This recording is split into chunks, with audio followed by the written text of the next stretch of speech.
All right. All right. Hello, everyone. I'm Matt Danieluk, Democratic candidate for Selectman here in Griswold, and this is the Griswold Select Podcast. Today, lucky enough to be joined by current Selectman and petitioning Republican candidate No, for Selectman, or just I don't know how petitioning that candidate? works, but I think it's petitioning Petitioning candidate, candidate, I believe. Martin Because McKinney. Martin McKinney. Just so everybody knows, Matt and I really don't know each other very well. We we wished each other luck when we first heard we were running for office, and we've talked 10 or 15 sentences, and so this is going to be interesting for me as well as it's interesting for him. This is the great debate of 2025. Yeah, since apparently we're not going to get a real debate right here. This is a great debate. Just minimizing some screens over here so we can have our outline. I first, when you reached out and said that you were interested in coming on the show, I first and foremost was excited because I am a pretty intuitive person. 17 years as a bartender, I feel like I can get the measure of a man in about 3 seconds. Mhm. And you walked up to me, you shook my hand, you said, "I hope you win." I said, "I hope you win too, Martin." Yep. And I knew right away that you were no BS. Yep. And that at the very bare minimum, even if we disagreed on everything else, we could probably have a conversation. Absolutely. And we do that all the time. I do that all the time because being in business, you can't take it to heart. You're going to disagree with somebody, and that's the problem of our whole society right now. We have one or two disagreements with somebody, and the next thing they're not your friend. For me, it's time to move on to the next one. And because you end up with more in common than you do that not in common most of the time. Well, and especially in a small town like this where there's, 7,000 some odd people here, Tina and I, were out greeting people and somebody drove up and was like, what party are you with? We were like, well, we're the Democratic Party, but Tina's an independent who's endorsed, and I used to be independent and all that other stuff. And he's like, well, but, basically told us that the Democrats were filth and that was Right. it. And that kind of ignorance in a small town election is just, it's pointless. Like the town politics, the party politics in a small town is really irrelevant. Right. It's like, and you guys had that slogan, but I kind of lived by that as many years as I've been in zoning and stuff like that. It's, it is about the person. It's not about the party. You know what I mean? And I've gotten my party mad at me for putting people on a commission that was the best qualified position, but it might not have been.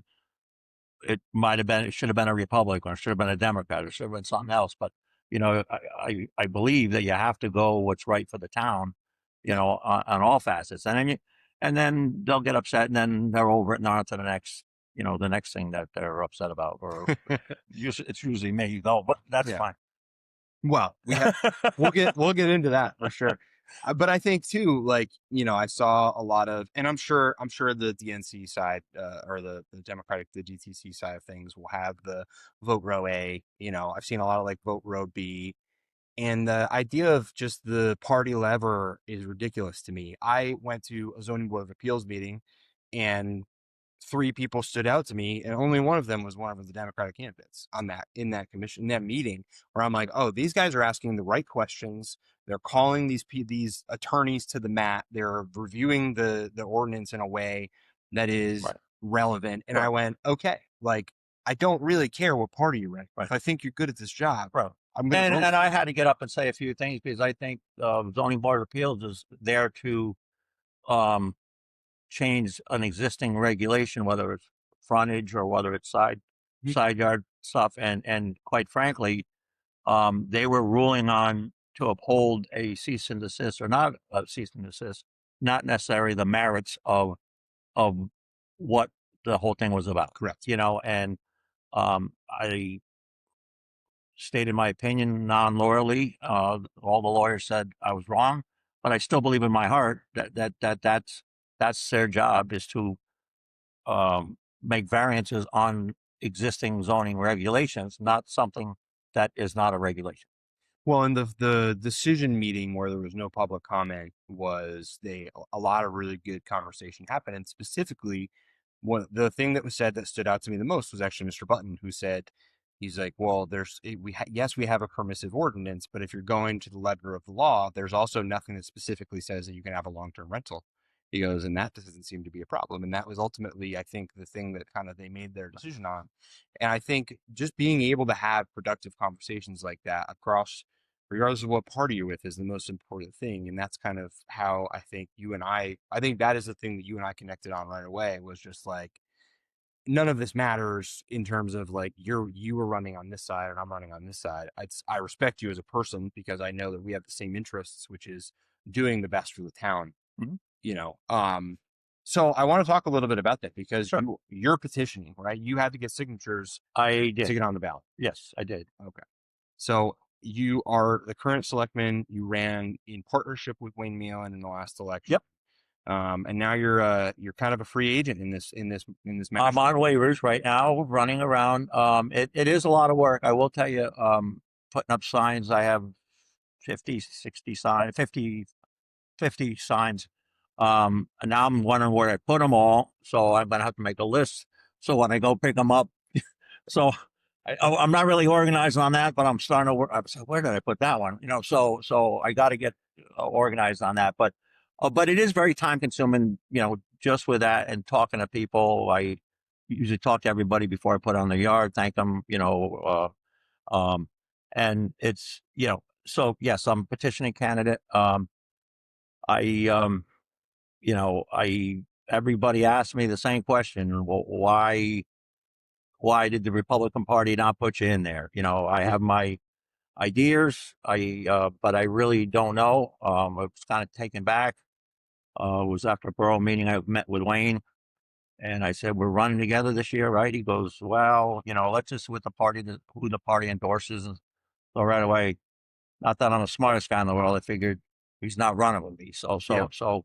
Um, that was a few months prior to that. So I did some investigating, try to figure out what my options were, what they're not, what they are. Um, I had to get 135-ish signatures the first time. I ended up with 150-ish. We primaried.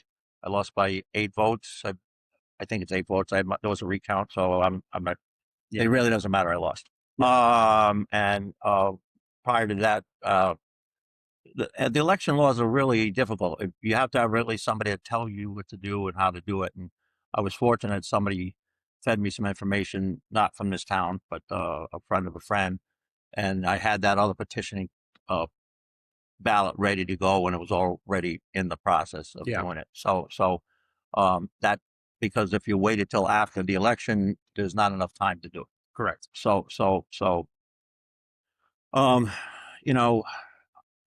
Why I'm so passionate about it. I think I make an impact. I think I have a different approach on things. I'm certainly not a politician, as anybody takes any time to know me. I tell you like I see it, and whether it's right or wrong, it is what it is. And that's kind of my campaign stance. Well, and the people not politics thing has become our campaign slogan, but it was never that was never my intention. It was just me explaining to Tina what I think about it and why I care about like what my vision of it is, and then of course that just became the thing that's on all the things. Which is cool. I think that you walk the walk when it comes to that. I think that that's something that I watch you as a member of this town, as a voter, as a taxpayer. You're supposed to be against me. Yeah. Well, we'll talk about that. You're not supposed to be. Right. Well, I mean, we can get to that right now because I'm sure that people are going to be like, why is Matt, and sitting down with Mark? to each other. Why are they talking to each other? Why does it sound... Well, we don't really know each other. Yeah, well, we're getting to know each other, and that's part of it, and we'll do more of that. But I think, to me, the most productive result of this election would be if Tina, you and I were the Board of Selectmen. Well, I obviously couldn't disagree with you, but just as long as I'm in it, other than that, I'm fine. Well, and that's my goal too. And I don't think this town does a lot of party lines, because if you look at my numbers last year, in theory, I should have been either not in or third selectman. So somebody had to do other than party lines, right, to get my number as high as it was through everybody else's. And I think that's going to be the key because obviously, so people understand how it works, Tina and Wayne will go up against each other, and whoever gets the most votes between those two will be the first selectman. And then the loser of that race gets dropped into the pool with you, myself, and Rich Rich Canova. Canova. All right. And it's the next two highest vote Vote getters get total. That's correct. And you can only pick one of the three selectmen. Right. And I was strategy with I didn't was with strategy. I probably should have went for first, but I really didn't want the job at first selectman. I think first off, I think it's a lot of work. It's a lot of responsibility. I have my own commitments. Doing other stuff. It's a big commitment just to be a second or a third selectman, quite frankly. Because there is a lot of meetings. There is a lot of sewer project stuff, water line project stuff, just normal day-to-day decisions that have to be made. So I actually forgot where this conversation was going. So why? Well, I'm explaining to people how obviously you need a lot of votes and I need a lot of votes, but unfortunately, you can't vote for both. I wish you could vote for you and for me. Right. Because if that were the case, then Right. I would because what we would have then is a registered Republican, a registered Democrat, and an independent. Right. On the board. And we would then have the blend of ideas. We would have a blend of it's going to be interesting. You're right. It's going to be interesting because in the back of my head, I can't figure out how the numbers are going to go. And, I don't wish anything bad on all five people. I have no problem with Wayne. I have no problem with Rich. I have no problem with you. No problem with Tina. I have no problem with anybody, to be quite frank with you. I obviously want to be in the mix. And I anguished about staying in or not staying in, staying in or not staying in. But I'm kind of one of those fighters. Once I'm in, it's too late to turn around, if that makes any sense.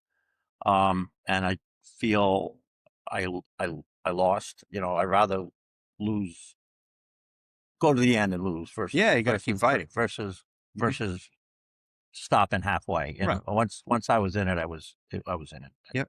That's because people have said that you've lost you lost twice. But for me, I look at it as I lost the Republican side. I haven't lost the general population side. Right. Right. Well, because as you know, any committee meeting, there's 12 to 15 people there. Same people. 12 to 15 people don't get to decide what is best for the entire town. The town gets to come out and decide what's best for them. Right.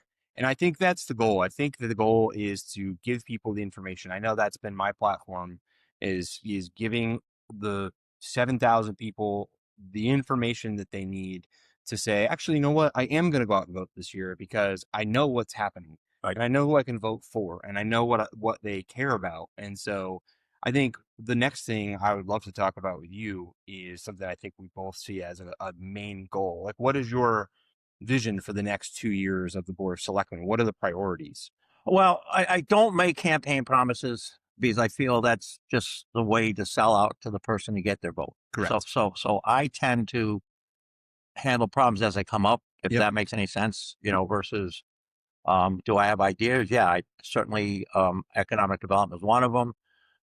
Finished the water line, basically the sewer line is basically done except the pump station, and we're just waiting for parts, and that'll be backfilled, and that should be done before the winter. That's what we've been told, and that's what we're going with at this point. The water line is starting now. All the laterals have been done across the streets, so there's no more construction in the roads.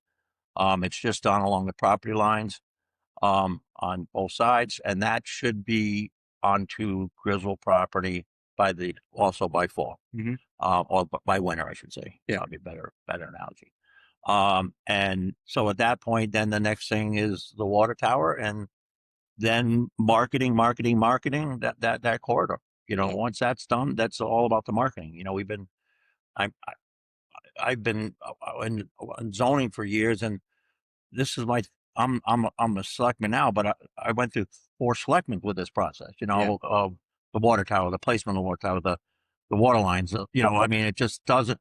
And that's really I guess my biggest thing that I have a problem with continuously is government doesn't really work that fast. Yeah, it's really you want it to work that fast, but it doesn't move that fast. Because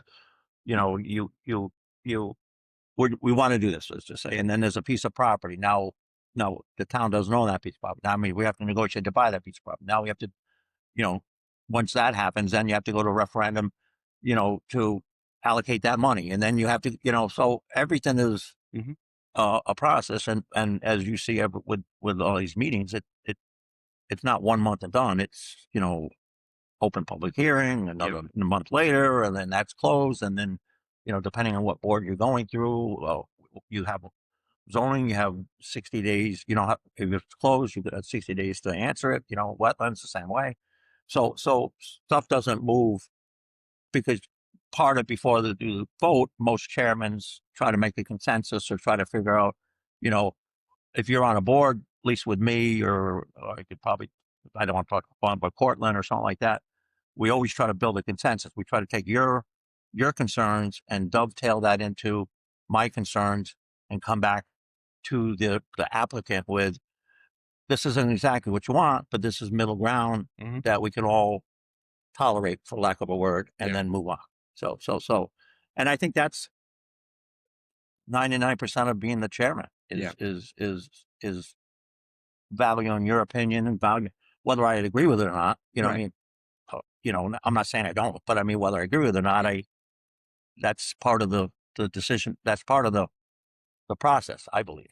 Yeah, and I agree with you there. I think that's because everybody in that board has been elected there for a reason, Right. whether it's And if you selectmen or look at our zoning. boards, we have some very loyal people that come year after year after year. And if their input wasn't taken seriously, they would say, well, no, they're not listening to me anyway. Right. You know what I mean? So, Yeah. so I think part of any board is a sense of self accomplishment. Hey, I got this project done. Hey, we just got this approved. You know, you know, Heritage River. That that was in zoning and wetlands for years. Yeah. You know what I mean? And it was very, very carefully designed so that we could get commercial development and housing at the same time. It was the mixed use. It was very new in the zoning rules was mixed use. We went to other towns, figure out what our regulations. We crafted it to that direction. Now, listen, we can't. We're hoping they're going to build it, but they're a private developer. We can only do what they present plans for, Right. and we can only say what they're doing. And we're assuming it's being built until somebody says it's not being built. You know what I mean? There's nothing we can do about it. And sometimes they say it's not being built, and then they say it It's is being built. Absolutely. Yep. And I think a lot of the consternation around specifically Heritage River, and I'm glad you brought it up because I wanted to talk about it too. I'm glad I gave you the fighting stuff. Right there, right? See, we're already having the challenging conversation.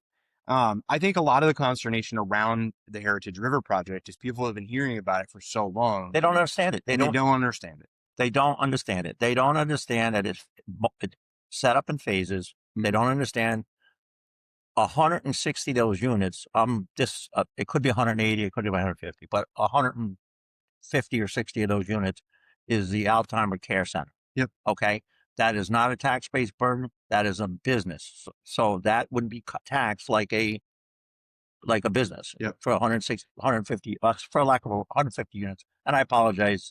It's been And so that's like a full-time care facility. It's a full-time care facility. They were going to have this. They were going to have that. They were going to have all that stuff.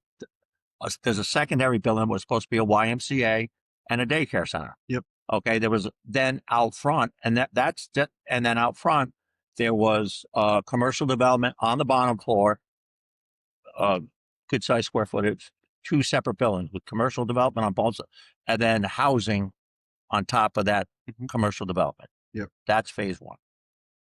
Phase 2 is a gated community or the condos or whatever they want to do, going out back to up to the river and that type of stuff.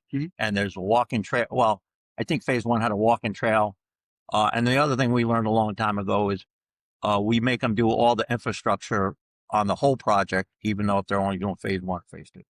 So because it becomes difficult to bond and protect the town when you start phasing stuff in with the underground stuff. So and that's what people would say. They hear that whole count number of housing, which is a lot of housing. I think.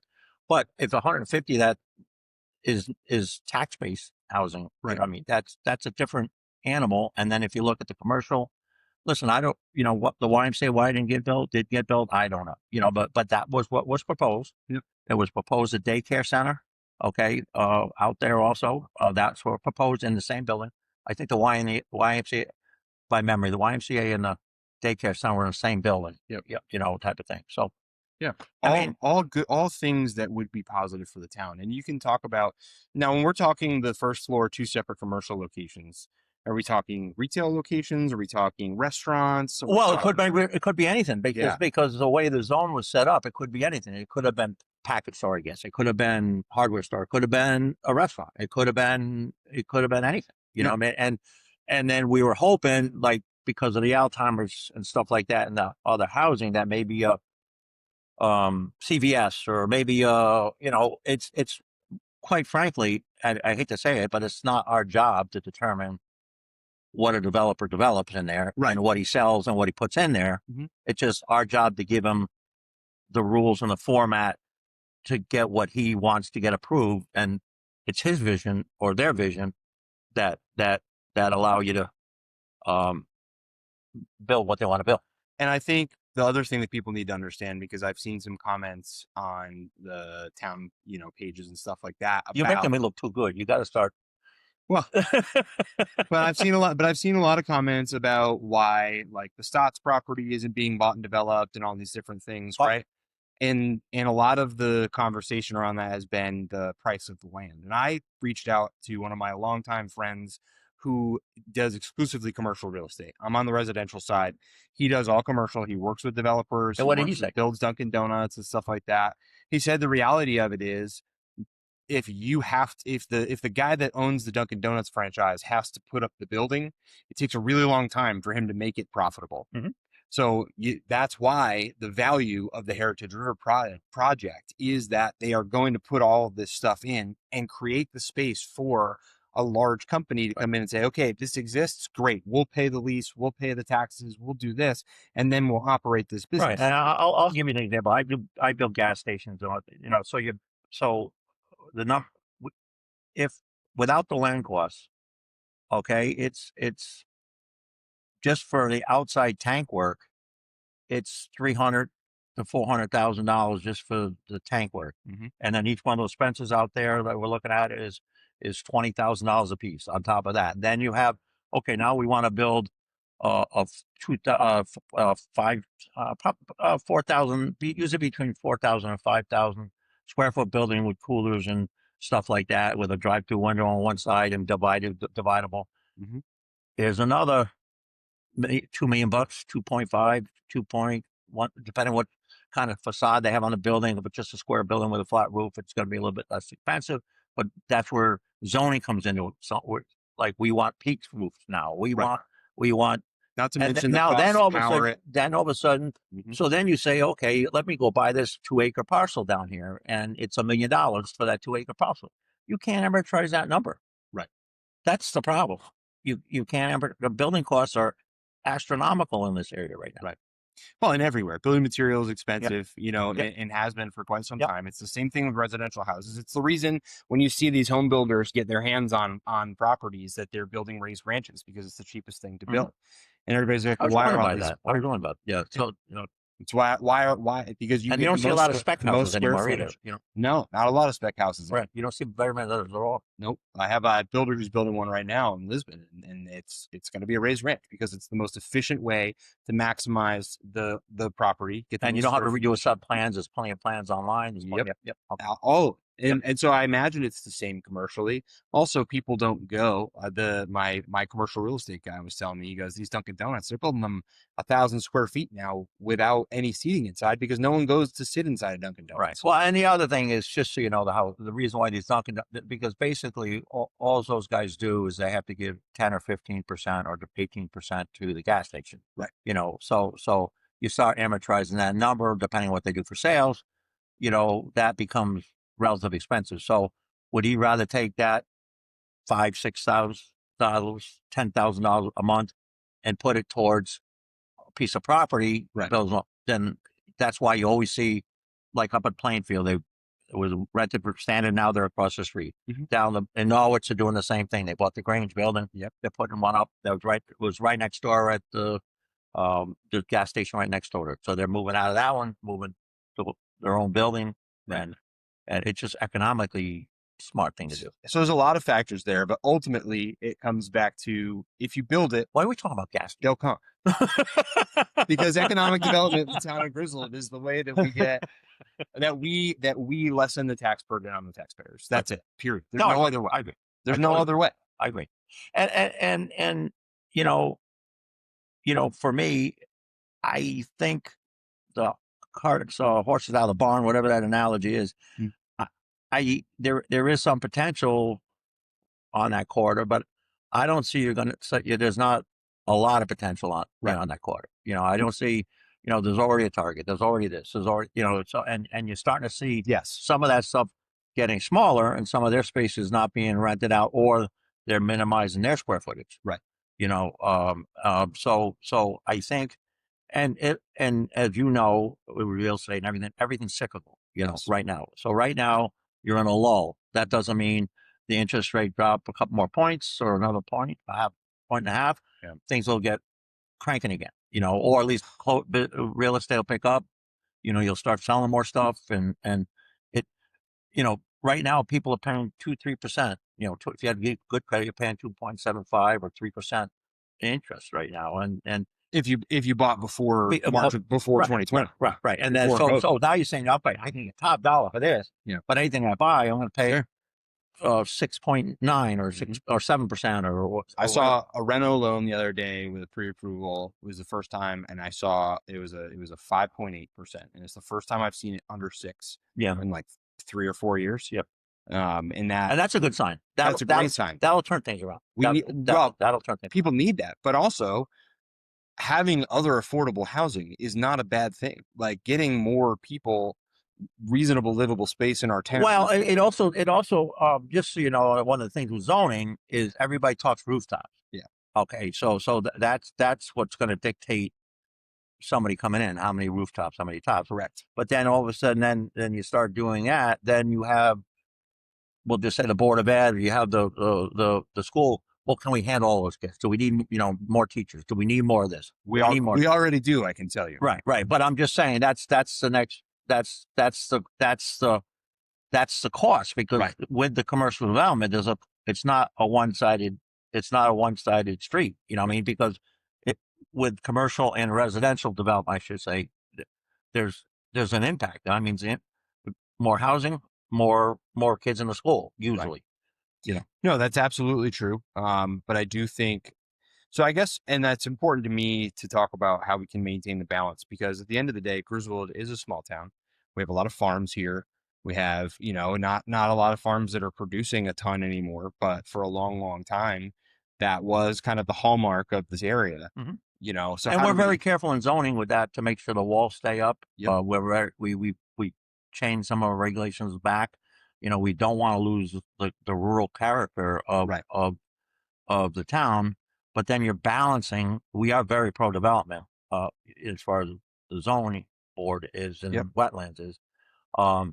The issue is that balancing act between the ruralness and the commercialness, and it's a tough balance. It is a challenge, and I think that I know Minarski talks about it all the time when he goes on and talks about your competitor. No. Listen, we had a great sit down with Mike, and I would sit down with him anytime. We're going to edit this, Mike. Listen, I told him the other day, I was like, you have to do the debate because you are the town crier. Like, you're it. Yeah, he cries all the time.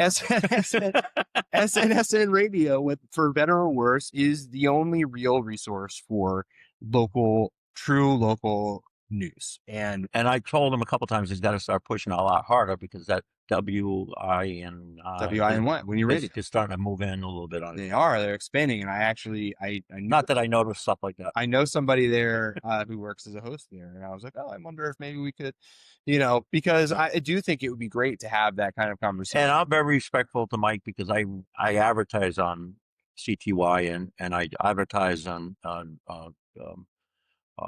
with Full Power Radio Group, and both of them have 4 stations. Yeah. And I'm very respectful, not to push anything up there. Even they wanted to do Snowflake parade, and we kind of not ex-nay that, but we kind of, Mhm. he did it, and he did a good job Yeah. on it and stuff like that. So Yeah, and it's quality work and it's important. So the point of that story was Mike very, very openly, very, very regularly talks about how we need to just stop saying not in my backyard and we need to just do something, right, as a town. And I do think I want to talk while we're on economic development. Wow, I do want to talk. I got no questions for you though. Listen, Jesus. well, let me tell you what I think about this one, and then you can respond. Okay. I saw someone comment something the other day in Griswold Now, and it was no trash plant. And my eyes rolled into the back of my head, and I shook in my chair because, first of all, that's a Plainfield slogan. Second of all, Enviro Power is not the same thing as the no trash plant conversation that the town of Plainfield is having. And I know as little about it as you could possibly know, other than what was discussed at the meeting, right? But based on the knowledge that I have of that company and what they are, I do think that if they are what they say that they are, I think that's a no-brainer. That's exactly what Minarski said, and I absolutely agree with him, because it would be, I grew up with the Lisbon incinerator in our backyard and you never knew it was there. Right. You don't know if the Preston one is there either. Right.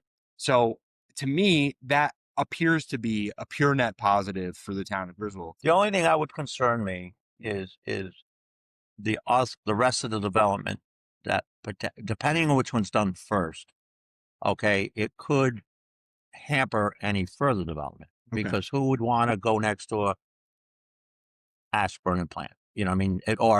And I think the other issue, quite frankly, I think this it not shouldn't be out in the public yet, but the issue really is they don't have any plants in the U.S. It's new technology. Mm-hmm. They don't have any approvals.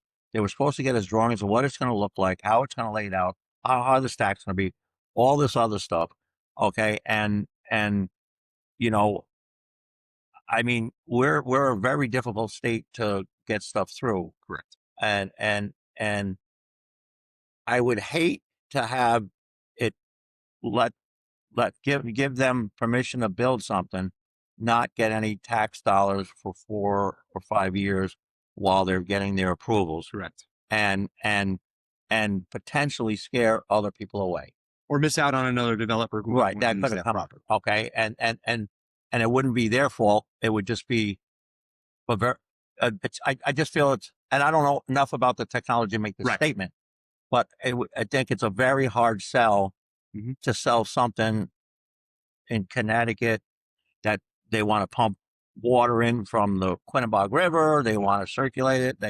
They didn't say if they're going to put it back in or they're going to constant loop. One of the questions I asked them. Yeah. Okay. And I think Wayne had a lot of great questions too, because he ran a power plant. But there was very broad strokes said, and so what came up with a host agreement in lieu of taxes. Now, but that company has to have the horsepower to pay us money to hold that spot in order to allow to hold that spot. Right. Yeah. Basically, you're saying we want something up front to say you're serious. Well, we want something every month. Right. Not every month, every year. In lieu of taxes. Right away. Yeah. Because the potential is that you could give them approval, and it could be 4 years down the road, and the potential is it may or may not get built, like other places that happen. Yep. Okay. And then the potential is that may scare another developer that says, well, geez, I don't want to be next to a trash energy plant. Right. And then we're sitting there 5 years from now with nothing again. Yeah. No, and that's a good point. And I think whether does that make any sense? Yeah, it does make sense. And it also, I have given this caveat multiple times now, but I'll say it again. That is based on purely knowing the information that we've been provided so far, is what I'm saying. It sounds like it could be, but maybe it's too good to be true, right? Maybe it's I don't think we have enough information even to make a decision. Right, to even have a real opinion on it. I'm just saying those are the types of things that I think we should consider at least going forward. But I think that's what I'm trying to be responsible and not make a decision as a existing selectman and listen to all the information, Yes. but be realistic on both sides of it. I realize you're right. Mike's probably right. It's a cash cow, but I also realize there's a lot of detriment on the other side. Yep. And we have to find out exactly what that's going to be. And I think that's the key, right? In my quest to deliver clear information, right? Like I look at Heritage River and I say, is there a way that as a board of selectmen we could sit down and say, here is what Heritage River actually is, and here's the timeline, and here are the phases, and make it clear and simple for the people to understand it better. Right. But it's a good point. But that was there was multiple public hearings for that. Yes. There was, I mean, when I talk multiple, there were 10 o'clock at night. There were multiple public hearings about that. Yep. And I guess we could certainly do another presentation to them. And here's another thing, just so everybody knows this. I know there's some talk around that they're changing the plans. They cannot change their plans until they come back to zoning. Period. Yep. They can't make 2 commercial villas, no housing. They can't. They have to do it in the phase, and that's why it took us so long to get the phases in the way they're in. Yep. They have to do a certain amount of commercial development and residential development at the same time. Yes. Okay, and it has to be done in phases. Mm-hmm. Well, and to your point about the public hearings, yeah, the information's out there, just like all the meetings are out there, just like, and this is the point I've been hammering, is that at this point, I just accept, and I deal with this at the school a lot too. We talk about what information do the parents actually get, right, for their students. And yes, it's available on the website. And yes, we send out emails. And yes, we talk about it at open house. But I think an engaged person is going to be an engaged person. I think you can. And I think everybody gets their information different ways. Mhm. Some people get snippets on the radio, some people get iPads, some people get news on Facebook, which, obviously that's probably the worst. It is definitely the worst. But a lot of people use that. Right, but it's not. Most of it's not true though either. And especially now with AI, it's so easy to generate just nonsense. But Right. that's why I want to be able to say, here is the information in a really simple package, and I'm going to put it right in front of your face while you're sitting on the toilet scrolling through your phone. Right, and yeah, I mean that's a great idea. But I think there's certain people that aren't going to, no matter how you give them the information. Totally true. They're not going to get the information. 50%. Who knows what percentage of the population? Unless it affects them, then it's right. back to the nibby. Then if it affects them, and then they're at the meeting. But I think this stuff affects everyone because we're all at a point now where we just got our tax bills for the year again and went, man, this sucks. Mm-hmm. It sucks. And it's nobody's fault. Right. Right. The world is more expensive. Everything is more expensive. The federal government's taking more of my money too. Right. You know what I mean? Right. And we've reached this point where we have to do something about it. And so everyone should be fired up about it. I think people are fired up about it, and I think we're very close. Yeah. I think we're very close, whether it's for lack of another word, a trash energy plant or something else out there.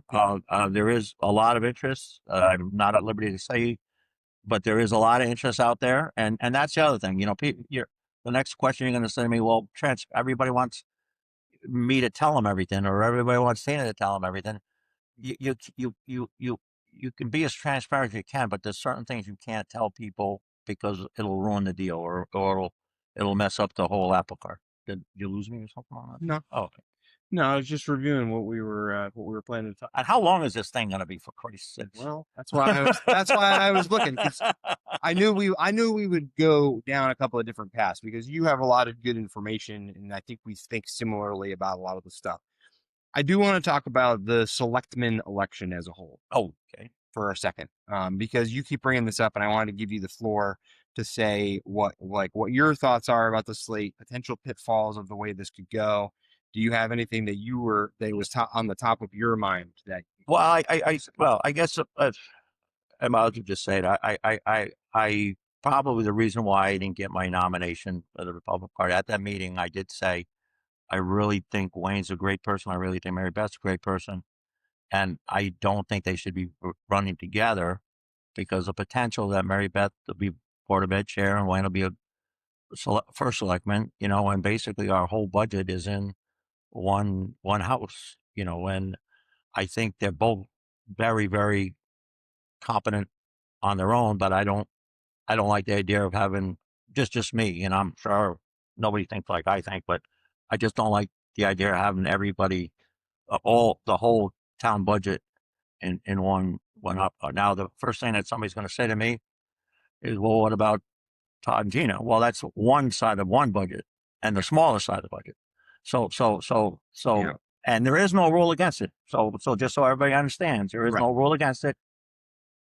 Maybe there should be, maybe there shouldn't be. I hear both ways. Small town, you can't make those kind of rules. I don't know. I think there's not enough people that that are willing to step up and do some of these jobs, Right. that you can't really rule that out in some cases. I think you could certainly talk about it if you feel like there's a conflict. But I know, at least from my perspective, you have an elected official and you have a town employee. It's very different than two elected officials that are responsible for, you know what I mean? So you actually agree with me? No, I do agree with you.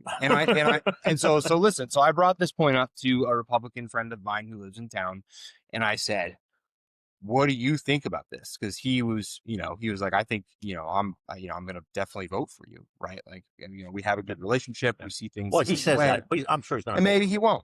He's going to vote for me. He's going to vote for you. As long as he votes for you or for me, I'm okay. One of the two of us. That's it. That's fine. And I was like, what do you think about this? Because I also share that concern. I also think that is a lot of power under one roof. And I think at the very bare minimum, voters should be considering it. They should be thinking about it as they're going to the polls and saying, does this make sense? And then he brought up Tina and Todd. And I said, well, and he's like, and I was like, well, that to me is very different because of the fact that it is not the first selectman is, the top of the board, right? And then right below that are your heads of the Board of Finance and the heads of the Board of Education. Right. And those are the areas where all the money is spent. Absolutely. Absolutely. I can assure you that all the money is not spent in our town maintenance department. Right. No, I agree. They probably need a lot more money. And I will say that Tina has always been, turns it over Rich and myself, any type of conflict. It would, and sometimes she walks out, so if it's that big of a conflict, and even something as simple as negotiating the rest of the public works employees contract, she doesn't get involved in. So correct. I think she steps away, further away, whether they talk at home about it, I have no idea. I think but a husband and wife talk about is not right. You know what I mean? It's very different when it impacts public policy or the decision making on how we're going to spend. So what did that Republican guy say? He didn't think about it? I don't think I totally sold him that it was two different things. I think he still generally thought that he was like, I don't love that either. But it definitely was a concern for him, in talking about, the first selectman, especially. So yeah, to say I agree with you, it is a concern. I obviously would like Tina to win anyway, because I think she's great at her job. Oh, that she should run in me. What the hell are you talking Well, like? of course, but I would have thought that even if I was just going to try and get a seat on the rec commission and not anything to do with being selectman, right. That's how I would feel about Tina. I have a ton of respect for her. Right. I voted for her in the last election, and I think that she does her job incredibly well. And I also think the other thing that people don't understand is the fallout of the previous selectmen and how much work had to be done to rebuild some of the relationships at town hall after that. And I think I don't like to go back. Yeah, but I don't like to go back, and I don't think Tina's ever went back, and I know Rich has not went back. Because whether it was that or the administration before that or the administration before that, because there's problems with every administration, and I'm sure there's going to be a problem if we get swapped out with our administration. Yeah. And the problem is not they did anything wrong. It's their priorities are different from mine. Their somebody else's priorities are totally different. Or maybe they just don't like that particular project or that particular, person or that, whatever it is, I think from a resident's perspective, it's the accessibility of town hall to me. Right. From being able to know that if I walk into town hall and I need to talk to the first selectman, I can either do it then and there, or I can get a meeting, right? And I can get a response, and I can get it, and I can.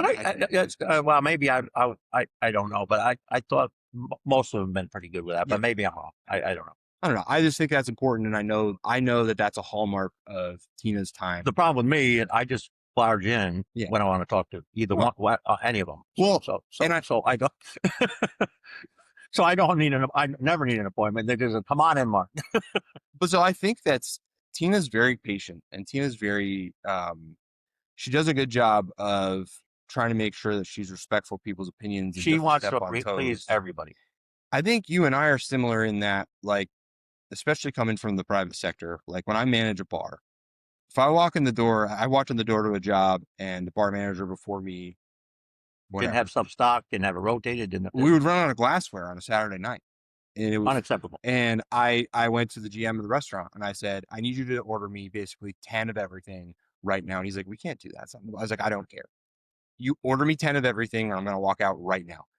I'm never running out of glassware in the middle of a Saturday rush ever again. Right. Right. I'm washing as fast as you get. I don't have, for things that are just really dumb and don't make sense. I don't have a lot of patience. Mm. And I think that's something that you and I are similar in that way, because same way. There's a problem. Okay. Let me walk into the office and let's fix the problem right now. Mhm. How can we fix this right now? Right. And that's one of the initial comments that we talked about. I talked about is government doesn't work that quickly, though. Right. It doesn't work as quickly as you think it is. You're trying to make a move quickly, but it doesn't move that quickly. Yeah, but I do think that we can operate with a sense of urgency in some ways. I do think that is something that, especially if we are collaborating as a unit and working together. Well, if you look at I think all the boards, I think everybody moves fairly efficiently, but carefully, because the Board of Finance has to get their budget in by a certain date. Now, the Board of Ed has to get their budget into the Board of Finance by a certain date. The Board of Selectmen have to get their budget in, and it takes a lot of time. We sit down with every single department head, each fire department, each everybody, registered voters, down the whole list. And it takes Mario, all department heads, everybody, and that's 4 or 5 meetings sometimes. Or no, it's too high. You got to go back. And then so I think I think it's fairly efficient. Maybe not as fast as you may think it is, but most of this stuff is statutory, so it has to be done at a certain time. And quite frankly, nobody does anything until the last minute to do it anyway. Yeah. So even if we were pushing, even if, let's just say you were first and I was second, and we're pushing like crazy, nobody's going to move that fast, until the last minute. Because, geez, Martin, you told me you had to get it in the 18th. What are you bothering for a month before, for Pete's sakes? I think that's true. And I think just the relationships with people is the biggest thing, right? It's the cross board relationships that are important, I think, as well.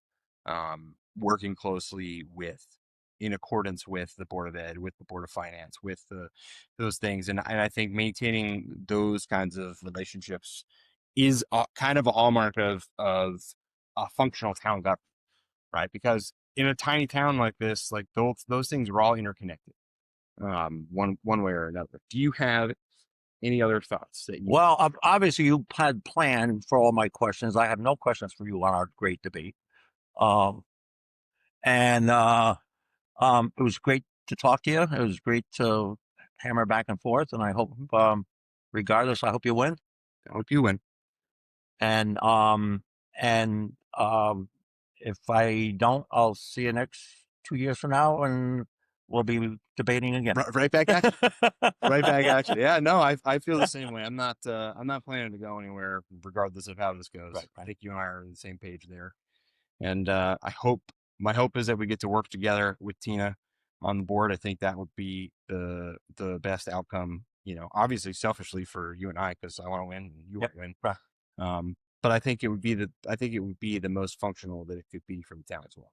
I obviously, I agree at this point. So I think that at the end of the day, the board is going to decide what they want to do and who they want. And it is going to be what it is going to be, and whoever wins, I'll support them the best I can. I'll turn over whatever I need to do. And if they ask me any questions, I'll tell them honestly and fairly what's going on, my interpretation of what's going on.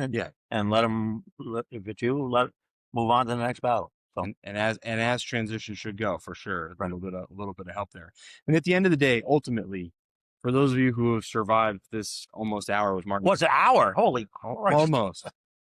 November 4th is election day at Griswold High School. Early voting starts on October 20th. Right. Um, That's a couple weeks from now. it's pretty soon. Yeah. Regardless of who you vote for, just go vote, please. Please go vote. I'll Give ditto help. that. Go vote. Go vote. Thank you. Thank you. Time zone. And get that in, yeah.